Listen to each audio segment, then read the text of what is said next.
Well, welcome to our first question from Fish Eater Fridays. Actually, I have 3 questions already came in, and my plan was to do one a week. Well, I'm going to do 2 this week, and we'll start with the first one, which is what do I think of Father Earl Lucien Pulvermacher, also known as Antipope Pius XIII? Well, I happen to know Father Pulvermacher. I met him in early 1976 when he had left the Capuchins and worked for a short time with the Society of St. Pius X. He had made an agreement with the Society of St. Pius X that he would not screen people at the door of a chapel, asking them whether or not they assisted the Novus Ordo. He violated that and got into a disagreement with Father Hector Boldick, who he was working with out of Houston, Texas. He came out of Houston, Texas, like Father Boldick did.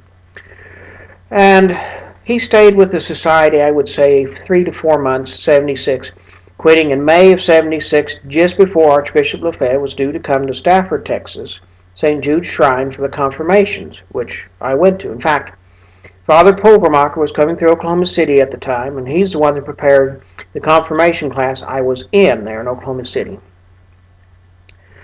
And that was the first time I had contact with Father Pulvermacher. In about 1985, he was coming to the St. Mary's, Kansas area where I lived at the time. He was coming to 2 different families who had left the SSPX, Society of St. Pius X, there in St. Mary's. At that time, I'd already been convinced of 1, the vacancy of the papacy, and 2, the fact that traditionalism is not Catholic because the priests and bishops have no authority or jurisdiction from the Catholic Church to function. It's kind of interesting. A mutual friend of one of the families and ourselves was in town, and we were all gathered together. And I was talking with, I won't name their names, talking with the man, the head of the household, and he started asking questions about jurisdiction, traditionalism, and all this stuff, and I spent an hour, 2 hours speaking on the subject, not realizing that Father Pulvermacher was actually on the road at that very moment, headed towards St. Mary's, due to arrive, I think, either that evening or the next evening. It was real close. He had told both families, "Do not tell Bodens I am coming." Well, my parents had had a discussion with Father Pulvermacher about his promise, which they were aware of, which he was asking them to violate. Okay. In retrospect, he might have actually been on the right side, because are we supposed to admit people who are outside the church to Holy Communion? Of course not.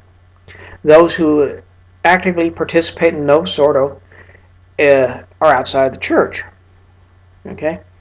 So they should not be admitted to the sacraments, except for the sacrament of confession, until they have removed themselves from the Novus Ordo. How this should be done, that's a totally different question. We won't dive into that here. We will into other videos sometime, and I already have Communicatio Sacra, so this touches on briefly, as well as my first video on the sermon from the Mass in Rossville. But let's return to Father Pulvermacher, because that's what this question is about. And so I was talking with his family a week or 2 later, and they said, "Father Pulvermacher been in town." And they explained, well, he doesn't have jurisdiction. And so we were discussing things, and finally I said to myself, I wrote my letter at the end of 1983. It had been almost 2 years, because it was, I believe, November of 85. I sat down and said, I'm going to review this, and I wrote jurisdiction during the Great Apostasy. And then next time I saw the family, I took that out, and I said, here, this explains what I believe on jurisdiction. Father Pulvermacher was due in again, so I said, I brought a couple of copies. I said, give this copy to Father Pulvermacher and tell him I would like to discuss this matter with him. In fact, I extended an invitation so he could come over and we could discuss in my own library where if we had a question, we could just simply head over to the books and look it up right then and there. Because as I said in my 83 letter, December 26, 83 letter, which is on the internet, if you think I'm wrong, set me straight. I want to present the truth. That is my purpose in life. I love God. God loves truth. That's where we should be. Father Pulvermacher took my paper, declined my invitation, and simply said to the families, it's wrong. And so I got his address from them and registered mailed him a copy of jurisdiction during the Great Apostasy. He sent back a copy of the thing on jurisdiction he prepared, which I'd already been given a copy by one of the two families, and which I took into account when I was making my refutation. And notice an interesting point. He used Moral Theology by Heribert Yone. I possess two copies, I believe, of the 1945 first edition. He was working from the 1959, whatever edition that was. And when I compared his 59 with my 45, there were some significant differences on the point at hand. So that could have thrown him off course. Okay, so we'll cut him a little slack here. Well, we had no contact after that until 1990. 1989, I was the co-author. Teresa Stanfield Benz was the principal author of Will the Catholic Church Survive the 20th Century? Together, we wrote it. She wrote 2/3 of it, took it through 7 proofreading, blah, blah, blah. I won't go into the details. We will return to this in a moment. I wrote 1/3, including jurisdiction during the Great Apostasy, which was presented in here as a chapter with one slight omission, which was something I put in the Father Pulvermacher's original. Now let us back up to 1986, early 86, and get a call from another man in the area. And he had gotten a hold of a copy of my jurisdiction during the Great Apostasy because he agreed with me on the jurisdictional position. He said, David, I love this paper. May I have your permission to make copies and circulate it? And I said, go ahead. Go ahead. My name was on everything. In fact, when he did that, I sent copies to all my friends. I thought, well, this presents my position. It's not been adequately refuted by anyone yet. To this date, it's not been refuted by anyone, to me at least.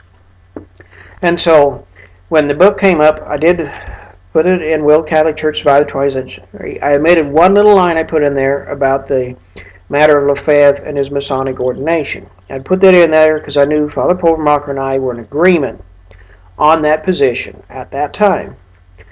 And I removed it from the copies I sent out because I thought it shouldn't go in there because I have not provided proof. Okay. And I believe when you put something in something you're circulating, you should put in also that matter was discussed elsewhere in Will the Catholic Church Survive the 20th Century. So a couple months after the book was published on January 25th, 1990, sent copies all over, I get a letter from Father Pulvermacher. A check for 10 copies and $200 donation to promote the papal election. Nice little letter. Got to thinking, doesn't Father Pulvermacher realize that I hold the same position on jurisdiction I did in 85? And then I stopped thinking. In the letter he said, I saw a copy of your book, Writing to Christ King Library, when I was on my circuit. So I said, he knows what he is buying. It would have been sight unseen. My plan would have been to shipping his 10 copies and ask him if he wanted his $200 back or not after he saw it. But since he's not buying a pig in the poke, he's a nice letter thanking him, and went my merry way, didn't hear another word from him. Of course, we went ahead with the papal election. And so, things go on. Don't hear anything about him for years. I'm back east in Ohio, and that's when I'm in one meeting, and they bring up uh, another claimant to the papacy, and someone says, "We hear you've resigned in favor of Linus II." I said, "Linus who?"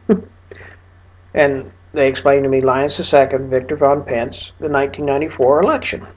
I said, "Well, someone was putting it out there." They showed me the piece of paper that said it, and an article by a Ken Mock promoting a papal election. And I said, "Well, I know Ken Mock, but I have no idea who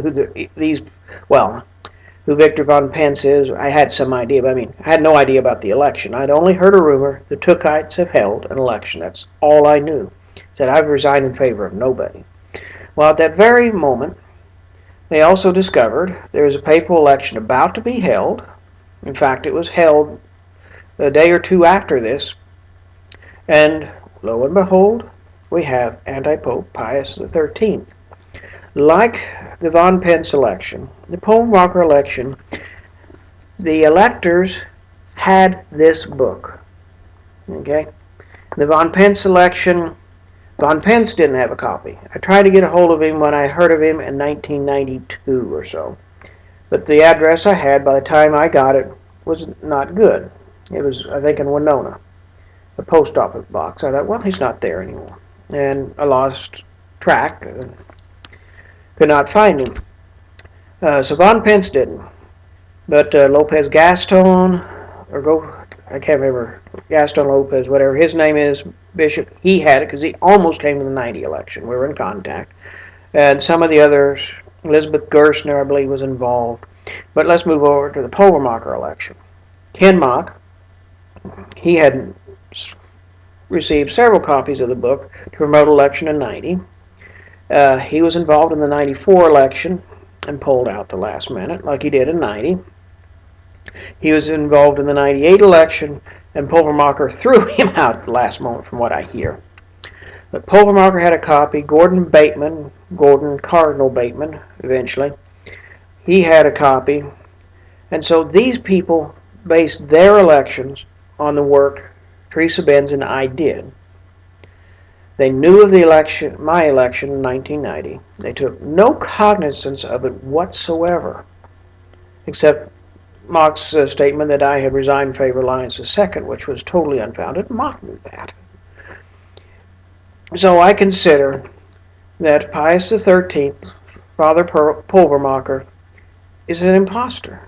He's an anti-pope because he knew there was a true pope elected, took no cognizance of the election whatsoever, made no effort to contact me. Neither did the group in 94, who also knew my existence. Father Thomas Fooey, who had participated in the 94 election, had written to me shortly after my election saying, "You did the wrong thing." So he knew of my claim.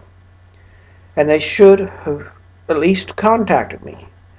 If I ignored them, then maybe they could ignore me. But they didn't even take the opportunity to contact me, and they knew where I was. They could find me easily enough. Okay. And so I happen to know Father Pulvermacher. I also happen to know his brother, Father Earl Pulvermacher, who ironically said someday we're going to have a papal election right there in Oklahoma City. And another thing I know just about their personalities, Father Earl Pulvermacher and Father Lucien Pulvermacher are as different as night and day. They not only look different, they act differently, their personalities are totally different. And so that's a little bit what I know about Father Lucien Pulvermacher. Thanks for sending in your questions.